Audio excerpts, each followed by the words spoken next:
verdadera libertad.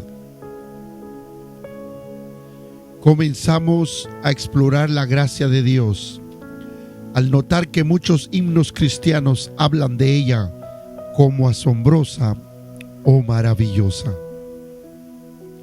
Sin embargo, a menudo no parecemos muy asombrados por la gracia. Tristemente es posible no asombrarse por la gracia de Dios, darla por sentado como si fuera nuestra por derecho o peor aún, por mérito. Por lo tanto, deshonramos la gracia de Dios. En el proceso, la melodía de la vida cristiana se pierde. El himno del pastor Sibomana, oh, cómo me asombra la gracia de Dios, nos muestra cómo volver a asombrarnos por la gracia.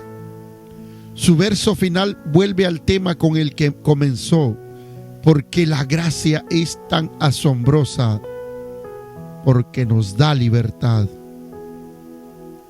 Pero retomamos ese tema desde otra perspectiva. Se nos invita a alabar. Alabado sea el que rompió la cadena, que me sostenía al dominio del pecado y me dio libertad. Canta y regocíjate. Pablo desarrolla este tema extensamente en Romanos 6. Es uno de los capítulos más importantes del Nuevo Testamento. Un conocimiento práctico de esto es esencial. La carta a los romanos fue escrita a los cristianos que en general nunca habían conocido a Pablo. En ella, Pablo explicó lo que llamó mi evangelio. Suponía que deberían estar familiarizados con muchas de las cosas que quería transmitirles. En el capítulo 6 apeló a la importancia de su bautismo para ayudarlos a comprender que habían muerto a la antigua vida y resucitado a una nueva. Señaló que hemos sido liberados del pecado, capítulo 6, verso 18. Pablo consideró esta enseñanza como fundamental para la vida cristiana. A veces imaginamos nuestra mayor necesidad es pasar a la enseñanza más elevada o más profunda del Evangelio. Pero de hecho, nuestra verdadera necesidad es obtener una comprensión más profunda y firme de las verdades principales del Evangelio. La debilidad aquí tiende a conducir a la debilidad en todas partes. Pablo consideró que debemos pensar mucho sobre lo que significa ser cristiano y en particular sobre lo que significa estar unido a Cristo. Esto es especialmente cierto en Romanos capítulo 6. Su enseñanza es fundamental para la vida cristiana. Pablo plantea una pregunta básica. ¿Realmente entiendes cómo funciona la gracia de Dios? Libre del dominio del pecado, pero no de su presencia. Puede ser de ayuda poner su enseñanza en forma resumida antes de ver los detalles. El cristiano ya ha sido liberado del reino del pecado, pero el cristiano aún no está libre de la presencia del pecado. Por lo tanto, el cristiano debe resistir el pecado porque ya no es su esclavo. El dominio o reinado del pecado se ha roto a través de nuestra unión con Cristo. En Cristo ya no somos las personas que una vez fuimos. Pertenecemos a la nueva creación. Lo viejo ha pasado, lo nuevo ha llegado. 2 Corintios 5:15. Hemos muerto al pecado, ya no podemos vivir en él. Este es un principio tan importante que el más grande de los teólogos puritanos, John Owen, lo consideró fundamental para todo asesoramiento pastoral. Por lo tanto, hay dos cosas difíciles en este caso. Uno, convencer a aquellos en quienes el pecado evidentemente tiene el dominio de su estado y condición. Y 2, satisfacer a algunos en quienes el pecado no tiene el dominio sobre ellos, a pesar de que incesantemente actúa en ellos y lucha contra sus almas. Sin embargo, a menos que no se pueda hacer, es imposible que disfruten de paz y comodidad en esta vida. Las palabras de Pablo en Romanos 6, 1 al 14, no solo cayeron del cielo, están integralmente relacionadas con su argumento en la sección anterior de Romanos 5, 12 al 21. Ahí Pablo describió los efectos del pecado de Adán y cómo impactan a toda la humanidad. Adán fue el primer hombre. En ese sentido también fue el representante de toda la raza humana ante Dios. Su caída tuvo implicaciones para toda la humanidad. Por lo tanto, todos compartimos su pecado. Todos pecamos y todos moriremos en Adán. Romanos 5, 12 al 14. Pero hay buenas noticias en el Evangelio. Dios envió un segundo Adán, Jesucristo. Estrictamente hablando, el último Adán. Allá en 1 Corintios 15, 45. También representa a todo su pueblo al deshacer lo que hizo Adán y al hacer lo que no pudo hacer. Oh amorosa sabiduría de nuestro Dios. Cuando todo era pecado y vergüenza, un segundo Adán a la batalla y al rescate vino. Oh amor más sabio, esa carne y sangre que fracasó en Adán, luchó de nuevo contra el enemigo, luchó y prevaleció. Entonces argumenta Pablo, así como la desobediencia del primer Adán constituyó a muchos pecadores, a través de la obediencia a Cristo, el nuevo Adán, muchos serán constituidos justos. Como resultado del pecado abunda en el mundo, la gracia ahora sobreabunda. Romanos 5:20.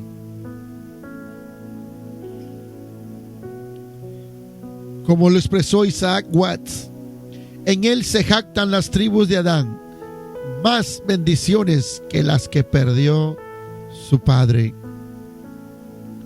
Pablo se percató de que alguien bien podría responder a esta enseñanza diciendo, ¿lo que estás diciendo es que más pecado ha llevado a más gracia? Esto implica que cuanto más pequemos, más manifestará Dios su gracia. Si ese es el caso, la lógica de tu enseñanza es que podemos pecar cuanto querramos para que la gracia abunde. ¿Es esa la implicación lógica de la enseñanza de Pablo? ¿Vamos a persistir en el pecado para que la gracia abunde? Romanos 6:1. Por el contrario, Pablo responde, la lógica de la gracia es exactamente opuesta. En lugar de más pecado, conduce a más gracia. Entonces, ¿podemos seguir pecando? La verdad es que más gracia conduce a menos pecado, porque la gracia nos libera del pecado. Esta verdad se convierte en la plataforma sobre la que Pablo construye su enseñanza. Convertirse en cristiano implica nada menos que una liberación radical del dominio del pecado. ¿Cómo prueba esto Pablo? Una forma útil de trazar nuestro curso a través de su respuesta es planteando 4 preguntas básicas sobre su enseñanza. Pregunta 1. ¿Por qué? ¿Por qué el cristiano ya no continúa en pecado? Porque el cristiano murió al pecado y por lo tanto no puede seguir viviendo en él. Pablo responde en 2 aspectos a la sugerencia de que continuemos en pecado para que la gracia abunde. Primero, brinda una reacción incitiva, responde en cuanto al instinto cristiano. Luego proporciona una respuesta teológica en el ámbito de la comprensión y el razonamiento cristianos. El cristiano en crecimiento responde a todo de esta doble manera. Por un lado, Desarrollamos instintos cristianos como un deportista desarrolla memoria muscular. Las reacciones bíblicas se convierten en una segunda naturaleza para nosotros. Pero también desarrollamos una mente cristiana que comprende las motivaciones que impulsan los instintos piadosos y la conexión entre la verdad del Evangelio y la vida del Evangelio. La respuesta inicial de Pablo a la pregunta es: de ninguna manera.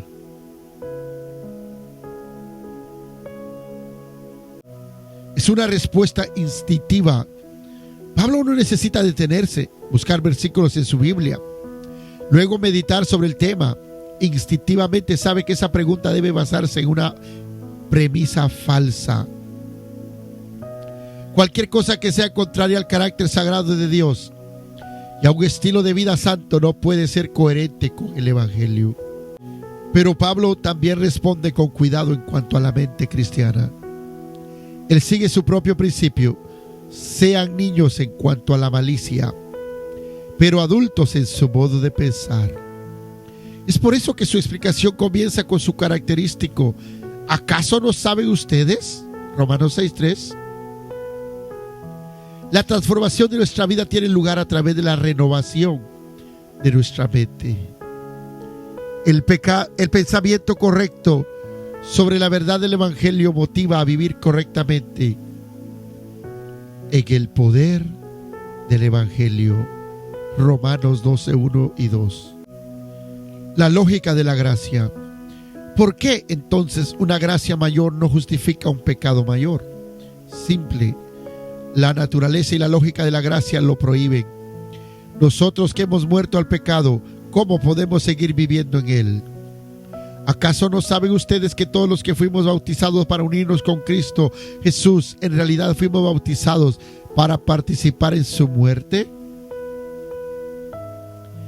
El bautismo es una ceremonia de nombramiento. Somos bautizados en el nombre de Cristo. Somos transferidos simbólicamente de una conexión familiar a otra, de la familia de Adán a la familia de Jesucristo.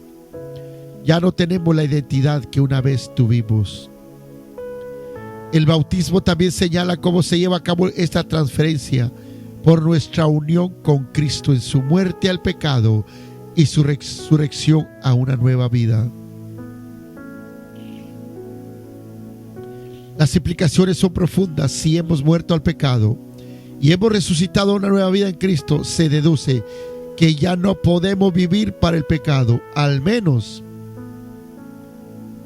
sabiendo que a Él hemos muerto. ¿Cuál es la lógica aquí? Cristo Jesús murió y resucitó.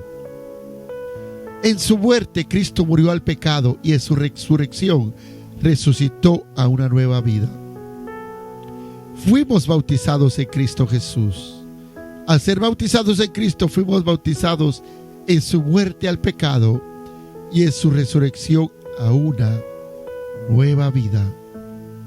Por lo tanto, al ser bautizados en Cristo, hemos sido bautizados en su muerte y al pecado y en su vida a Dios. Dado que esto es así, nosotros, habiendo sido bautizados en Él en su muerte al pecado y resucitados en su nueva vida, ya no podemos vivir para el pecado. Las palabras de Pablo fueron cuidadosamente escritas. Nosotros que hemos muerto al pecado, ¿cómo podemos seguir viviendo en él?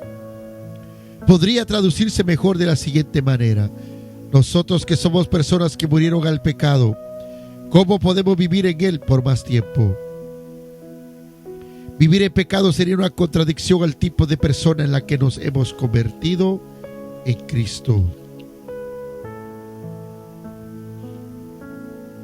Entonces, la respuesta a la primera pregunta, ¿por qué el cristiano ya no continúa en pecado? Es que el cristiano ya no es la persona que alguna vez fue y por lo tanto ya no vive su antiguo estilo de vida. Habiendo muerto al pecado, no podemos seguir viviendo en él. Pero esto plantea una segunda pregunta. ¿Qué significa haber muerto al pecado? La respuesta es: somos liberados del reinado del pecado y ya no estamos bajo su autoridad. Todo cristiano ha muerto al pecado. Si no has muerto al pecado, no eres un cristiano. Es tan simple como eso. La expresión muertos al pecado aparece solo aquí en el Nuevo Testamento.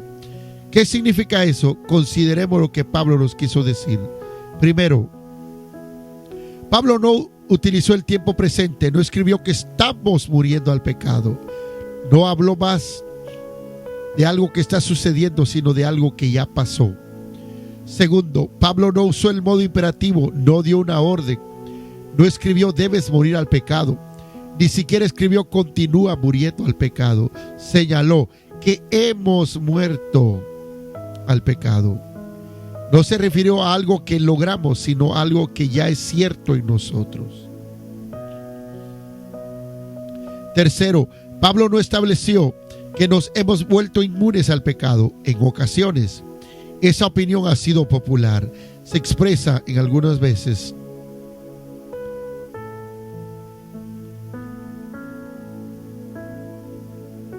¿Se puede decir con seguridad que un hombre muerto es inmune al poder del pecado? Una vez, nos relata el escritor de este libro, conocí a una persona cristiana que decía estar libre de pecado. En el curso de nuestra discusión se irritó mucho, discutió y luego se enojó, pero ella no parecía considerar eso como pecado. Pablo claramente no dice que el cristiano es inmune. Esto es contrario a la enseñanza del resto del Nuevo Testamento en general, a la experiencia personal y a lo que Pablo señala más adelante. En este capítulo, cuando nos insta a resistir al pecado, Romanos 6, 11 al 14, una exhortación que sería innecesaria si fuéramos inmunes a él. ¿Qué es entonces estar muertos al pecado? El contexto más amplio nos será de ayuda. Romanos 5:12 y 6:23. Pablo prácticamente personifica el pecado, es decir, usa un lenguaje personal para describir la naturaleza e influencia del pecado. El pecado, señala, no es un acto aislado de desobediencia, sino un poder que nos atrapa y nos controla. Así, el pecado es un rey que gobierna, un dueño de esclavos y nosotros somos sus siervos, y un general en cuyas armas nos hemos convertido, instrumentos. La palabra griega es opla, arpas o armas. También habla de la paga del pecado, Romanos 6:23. El pecado es un empleador cuya estructura salarial para los pecadores solo les trae muerte. Entonces, desde Romanos 5:12 hasta Romanos 6:23 y más allá, Pablo piensa en el pecado principalmente como un poder siniestro que nos esclaviza. Somos dominados por él, adictos a él, como las esposas maltratadas a veces son con sus maridos viciosos e impotentes para liberarnos de él. ¿Qué diferencia hace estar en Cristo? Anteriormente el pecado era nuestro rey, dueño, general y empleador, pero ya no. Hemos sido liberados. En la muerte de Cristo al dominio del pecado, hemos muerto con él. Por lo tanto, el pecado no tiene más reclamo sobre nosotros. Ya no somos sus ciudadanos. Ya no estamos bajo su gobierno o autoridad, aunque seguimos sintiendo su influencia. Hemos dejado un reino y nos hemos convertido en ciudadanos de otro. Ahora pertenecemos a la comunidad de aquellos que han muerto al reino del pecado. El pecado ya no reina sobre nosotros. Pablo establece este mismo punto de forma resumida en Colosenses 1, 13 y 14. Él nos libró del dominio de la oscuridad y nos trasladó al reino de su amado Hijo, en quien tenemos redención, el perdón de pecados. Imagina que has adoptado la ciudadanía de un país diferente a donde naciste. Tu exgobernante exige tu lealtad. Tienes derecho a responder, ya no tienes autoridad sobre mí. De hecho, sería contradictorio para nosotros como ciudadanos de un nuevo país vivir como si estuviéramos bajo la autoridad del antiguo.